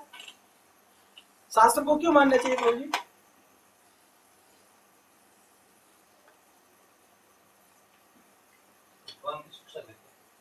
क्यों मानना चाहिए, ये प्रश्न है। विचार स्पष्ट होना चाहिए कि मेरे को शास्त्र मानना है, पर क्यों मानना है? Shastra is like our mother. हाँ? Shastra is like our mother. So what mother says? Mother says is who is our father. हाँ. So तो शास्त्र after knowing बताता who is my father, what is the big deal? अगर मैं जान लिया, ये कह रहे हैं कि शास्त्र कहता है कि शास्त्र हमारी माँ के जैसा है, सही बात है। माँ के जैसा क्यों है? क्योंकि माँ जो है वो बताती कि मेरा पिता कौन है। ठीक है, मैं जान गया कि ये व्यक्ति मेरा पिता है, फिर उसके बाद व्हाट इज नेक्स्ट? शास्त्र भगवान की वाणी। ठीक है, वो तो बता दिया, शास्त्र भगवान की वाणी है, उसको मानना चाहिए। पर हमारा विचार शास्त्र के प्रति स्पष्ट क्या है? स्पष्टता का क्या मतलब? जो शास्त्र कहता है वो हम फॉलो करना चाहिए। क्या है? भगवान को प्राप्त करना। आदिम अंतम च मध्ये च हरि ही सर्वत्र गीयते। क्या मतलब है? आदि में, अंत में, मध्य में, सर्वत्र किसकी चर्चा है? भगवान की चर्चा है। तो भगवान की चर्चा से हमको क्या चाहिए? भगवान का सेवा करना हमारा दायित्व है। तो हमारा शास्त्र के प्रति अगर हमारा स्पष्ट विचार है, तो इसका मतलब जो भगवान कह रहे हैं भगवद गीता में, मन मना भव मद भक्तो मद्याजी मां नमस्कुरु मामे वैश्य से सत्यम ते प्रतिजानी प्रियोसी में, ये कंफर्म होना चाहिए। शास्त्र कहता है कि भगवान को समर्पण हो जाओ, तो हर चीज त्याग करके, सब कुछ छोड़ छाड़ करके केवल भगवान में विश्वास रख के भगवान को समर्पित होना है। ये शास्त्र का विचार स्पष्ट है। पर अगर हम शास्त्र कितना भी पढ़ लिए, लेकिन शास्त्र का कंक्लूजन जो भगवान को समर्पण करना है वो हम नहीं फॉलो कर पाते हैं, तो शास्त्र का विचार हमारे लिए क्या है? अस्पष्ट। पॉइंट समझ में आया? सो कर्म कांड में शास्त्र को तो मानते हैं, लेकिन शास्त्र हमारे लिए क्या कहता है? शास्त्र में हम सोचते हैं कि शास्त्र केवल हमारे फायदे की बात कर रहा है कि मेरे को कहाँ से लाभ होगा, ये करो तो वहां जाओगे, ये करो तो वहां जाओगे, ये मिलेगा वो मिलेगा। पर किसके लिए मिलेगा? मेरे लिए मिलेगा। पर शास्त्र हमको ये नॉलेज नहीं देता, इसलिए भगवान अर्जुन से क्या कहते हैं? त्रैगुण्य विषया वेदा निस्त्रैगुण्य भवार्जुन निर्द्वंदो नित्य सप्तस्थो निर्योगक्षेमम आत्मवान। क्या कहा भगवान ने? त्रैगुण्य विषया वेदा, वेदों का विषय 3 गुण है, सत्वगुण, रजोगुण और तमोगुण। ये तीनों गुण मतलब बंधनकारी है। सत्वाम संजायते कामा, है ना, सत्व से काम होता है। सुखम बद्धात विमुच्यते, वो सुख से बांधता है। रजो रागात्मिकम विद्धि तृष्णा संग समुद्भव। और रजोगुण जो है वो राग से उत्पन्न होता है, आसक्ति से उत्पन्न होता है, और वो भौतिक जगत के सुख से बांधता है, अपोजिट सेक्स के सुख से बांधता है, धन संपत्ति की अभिलाषा से बांधता है, जगत में कुछ प्राप्ति करने की इच्छा से बांधता है। और तमोगुण क्या करता है? मोह प्रमाद आलस्य, हाँ, ये आलस्य से तमोगुण बांधता है, प्रमाद से, पागलपन से तमोगुण बांधता है। तो ये तीनों गुण जो है, चाहे सोने की चैन, लोहे की चैन और चांदी की चैन, तमोगुण लोहे की चैन है, रजोगुण चांदी की चैन है, और सत्वगुण जो है वो सोने की चैन है, पर तीनों चैन तो बांध ही रहा है ना, ये समझना है। तो भगवान क्या अर्जुन से कहते हैं? निस्त्रय गुण्य भवार्जुन, इन तीनों से मुक्त हो जाओ। नित्यस्तो सत्वस्तो, नित्य सत्वस्तो, हमेशा सत्व गुण में स्थित रहो, नित्य। निर्योगक्षेमम आत्मवान, और आत्मवान बनो। आत्मवान बनो मतलब आत्मा जो है वो गुण से अलग है, तीनों गुणों से आत्मा अलग है, इसीलिए आत्मवान बनो। धनवान बन गए। धनवान किसको कहते प्रभु जी? और विद्वान किसको कहते? जो ज्ञानी। हाँ, जिसके पास ज्ञान है वो विद्वान है, जिसके पास धन है वो धनवान है। तो आत्मवान कौन हुआ? जिसका धन आत्मा है। समझ में आया ना? जो आत्मा के स्तर पे जीता है, ना कि धन या विद्या के स्तर पे जी रहा है। समझ में आया? तो भगवान क्या बोल रहे हैं? Come to the platform of spirit, soul के स्तर पे आओ, और सोल के स्तर पे अपने कार्य व्यापार का संचालन करो। सोल का कार्य व्यापार क्या है? आत्मा का कार्य व्यापार क्या है? आप लोग व्यापारी हैं, बताइए, आत्मा का कार्य व्यापार क्या है? हाँ? ये श्लोक आपने बाहर से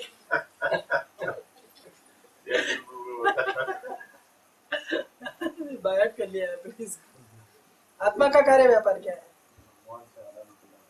भगवान की सेवा करना। आत्मा का एकमात्र कार्य है भगवान की संतुष्टि के लिए कार्य करना। चाहे जो कुछ भी कार्य हो, सब कुछ भगवान की संतुष्टि के लिए करना। तो ये शास्त्र का विचार स्पष्ट कहलाता है। पुण्य कर्म भी फल की आशा से ही करते हैं, लेकिन जो कर्म कांड में लोग होते हैं वो पुण्य कर्म भी अगर करेंगे, पुण्य कर्म मतलब दान है ना, दान करना, तप करना, जप करना इत्यादि सब कुछ क्या है। देखो अभी हम हरिनाम जप कर रहे हैं, समझ में आया ना? हरिनाम हमारा जप करना पुण्य कर्म हो रहा है या भक्ति हो रहा है, हम कैसे डिफाइन करेंगे? हम नाम जप करते हैं ना भगवान का, वो पुण्य कर्म की कैटेगरी में जा रहा है या भक्ति की कैटेगरी में जा रहा है, हमको कैसे पता चलेगा? हाँ, वो पुण्य कर्म हो जाएगा। लेकिन अगर भगवान की संतुष्टि के लिए करेंगे तब वो भक्ति हो जाएगा। तो हमको अपने आप से पूछना चाहिए कि मैं हर रोज जो माला करता हूँ किसके लिए करता हूँ? हाँ? हर रोज जो मैं माला करता हूँ किसके लिए करता हूँ? पुण्य कर्म के लिए कर रहा हूँ, है ना? और पुण्य कर्म क्या है? और डॉलर है है ना? पुण्य कर्म क्या है? डॉलर है। और भक्ति का जो कर्म किया जा रहा है वो क्या है? इस भौतिकता के जगत के लिए उससे कुछ मिलने वाला नहीं है, वो दूसरे कंट्री का पैसा है गोलोकेर प्रेमद, समझ में आया ना? हाँ? अगर पुण्य कर्म करेंगे तो उसको इस जगत में भुना सकते हैं। पैसा जिसके पास में है वो ओबेराय में भी जाके खा सकता है ना? हाँ? और जिसके पास नहीं है तो बेचारा ओबेराय के बगल में जाके सूंघ के आ सकता है, बाकी कुछ कर नहीं सकता। है ना? हाँ? तो पुण्य कर्म जो है इस भौतिक जगत में धन है, लेकिन वो आध्यात्मिक जगत के लिए यूजलेस है। उससे हम भौतिक जगत में तो घूम फिर सकते हैं, सब कुछ कर सकते हैं, लेकिन आध्यात्मिक जगत नहीं जा सकते, है ना? और उसी तरह से आध्यात्मिक जगत का जो पैसा है वो इस जगत के किसी काम का नहीं। उससे हम आध्यात्मिक जगत में जा सकते हैं, लेकिन इस जगत में हमको कुछ मिलने वाला नहीं है। इसीलिए बहुत सारे लोग बोलते हैं जो भक्ति करता है वो आध्यात्मिक स्तर पर भिखारी बन जाता है, और भगवान भी कहते हैं जो मेरी भक्ति करता है उसका सब धन ले लेते एक्सचेंज कर देता हूँ, उसका धन ले लेता हूँ और क्या देता हूँ बदले में उसको, वहां का धन दे देता हूँ। समझ में आया ना? अभी आप इंडिया छोड़ के जा रहे हैं तो इंडियन करेंसी का क्या करेंगे? अमेरिका जा रहे हैं तो अमेरिकन डॉलर चाहिए आपको, इंडियन करेंसी अमेरिका में क्या खरीदने को मिलेगा? कुछ मिलेगा नहीं, एक्सचेंज करना पड़ेगा, है ना? तो भगवान कहते हैं कि अभी तुम भारत छोड़ के आ रहे हो, यहाँ का करेंसी काम नहीं आएगा, ऊपर आ रहे हो ना, तो उधर का करेंसी दे रहा हूँ, वो लोग कह रहा प्रेम, वो वहां काम आएगा, यहाँ काम नहीं आएगा। तो यहाँ पे जो लोग कुछ भी करते हैं भौतिक जगत में, वो केवल पुण्य फल की आशा से किया जाता है। जानते नहीं कि अच्छे और बुरे दोनों ही कर्म बंधन कारक होते हैं, और भूल जाते हैं कि भगवत प्राप्ति और शाश्वत आनंद ही जीवन का परम लक्ष्य है। सो जब भगवत आनंद प्राप्त होगा तभी, भगवत प्राप्ति होगी तभी शाश्वत आनंद भी प्राप्त होगा, अन्यथा नहीं मिलेगा। ये निष्काम कर्म योग है, ये ठीक है, इसकी बात नहीं करेंगे।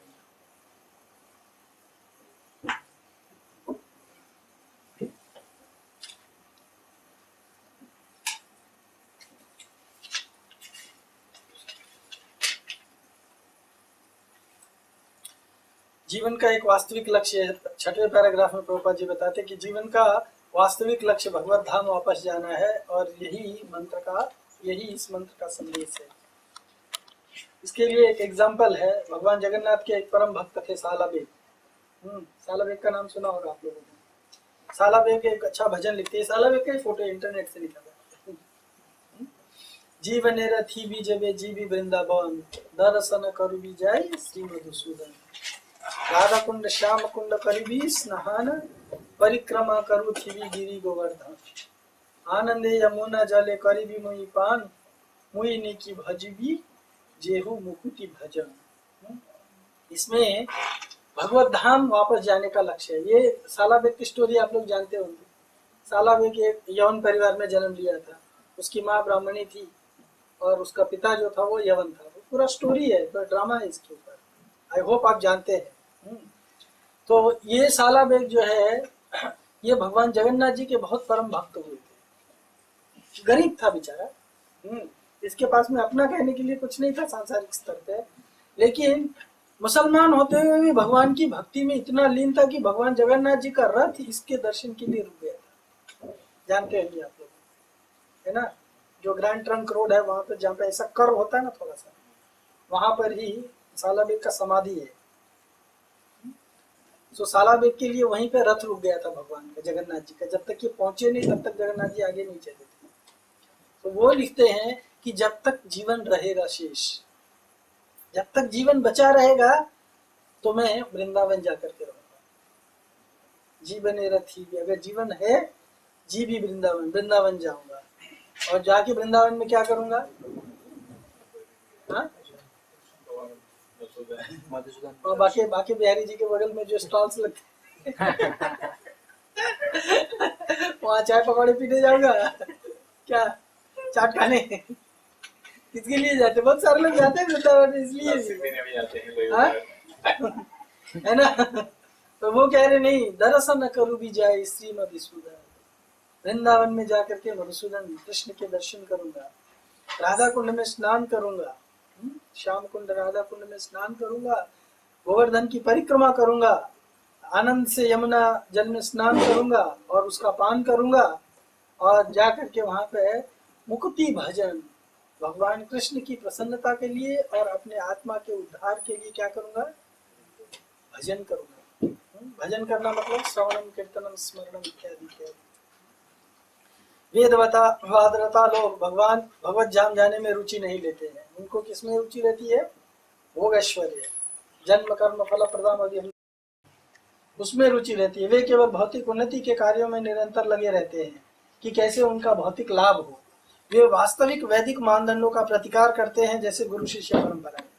गुरु शिष्य परंपरा से उनका कोई लेना देना नहीं होता, इसीलिए जितने कर्मकांडी लोग होते हैं ना, उनका कोई भी परंपरा नहीं होती है।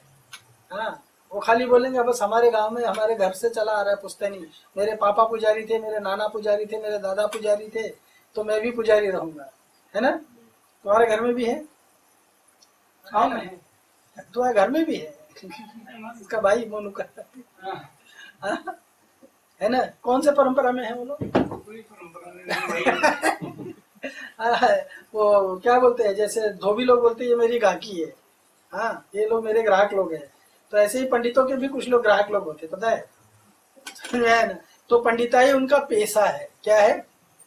पंडिताई करना मतलब जाके किसी के घर में पूजा पाठ करना, ये करना वो करना, वो क्या है? उनका पेशा है। जिस तरह से धोबी का धोने का पेशा है, हाँ, वो कुम्हार का बर्तन बनाने का पेशा है, उसी तरह से पंडिताई क्या है? एक प्रकार का पेशा है। तो पेशा मतलब उसको एक बिजनेस की तरह से करते हैं। इनका पेशा क्या है? एक पोथी लेके जाएंगे, वहां जाकर के कुछ कर्मकांड करेंगे और उससे क्या करेंगे? धन कमाएंगे।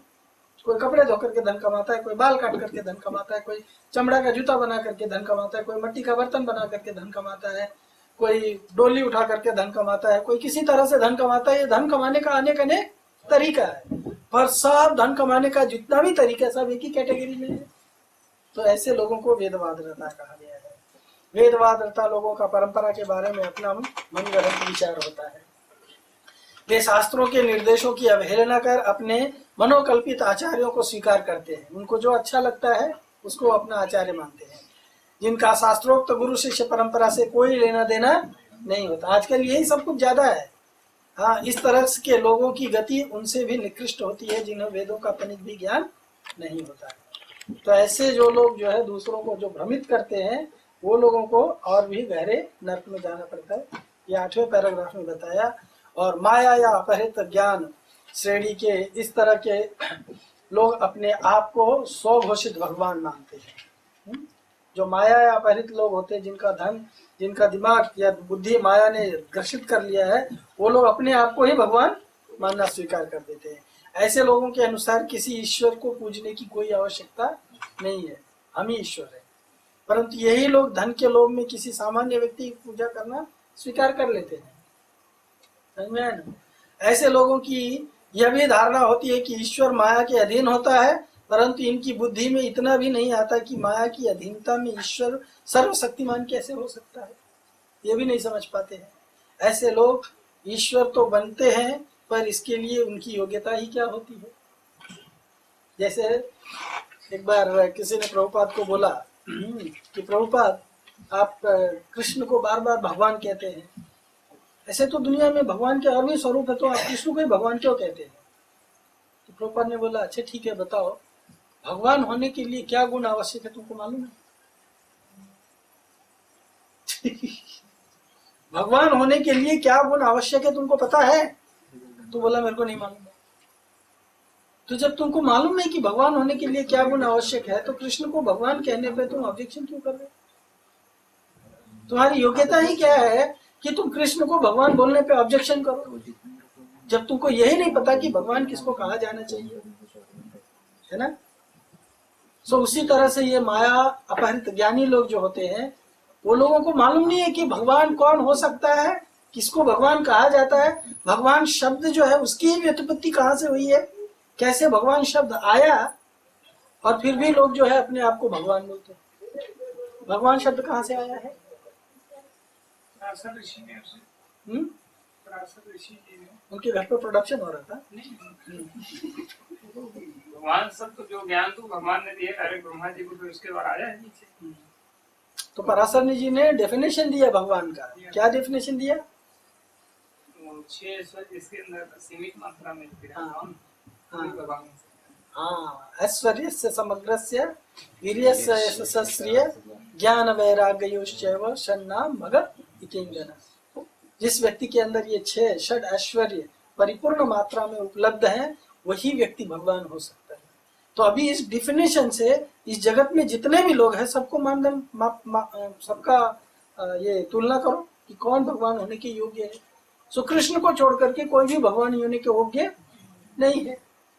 कौन सबसे सर्वशक्तिमान है जो कभी किसी से परास्त नहीं हुआ है? ऐसा कोई है? कृष्ण को छोड़ करके जो कभी किसी से परास्त नहीं हुआ है, कोई है ऐसा? नहीं है। हाँ, स्वेच्छा से परास्त होना और किसी की इच्छा से परास्त होना, ये दो अलग बात है। अभी आप कहोगे कि कृष्ण अपने भक्तों के सामने स्वेच्छा से परास्त हो जाते हैं, वो स्व इच्छा से अपने आप की हार स्वीकार कर लेते हैं, लेकिन भक्त तो उनको जबरदस्ती हारा नहीं देता है, समझ में आया ना। लेकिन ऐसे जितने भी लोग हैं वो अपनी इच्छा से हार स्वीकार नहीं करते, लेकिन उनको कोई दमित कर देता है, परास्त कर देता है। तो कृष्ण को छोड़ करके इस जगत में ऐसा कोई व्यक्ति नहीं है जिसको भगवान कहा जाए। ये 9वें पैराग्राफ में डिस्कस किया। और इस तरह से thank you so much. Hare Krishna.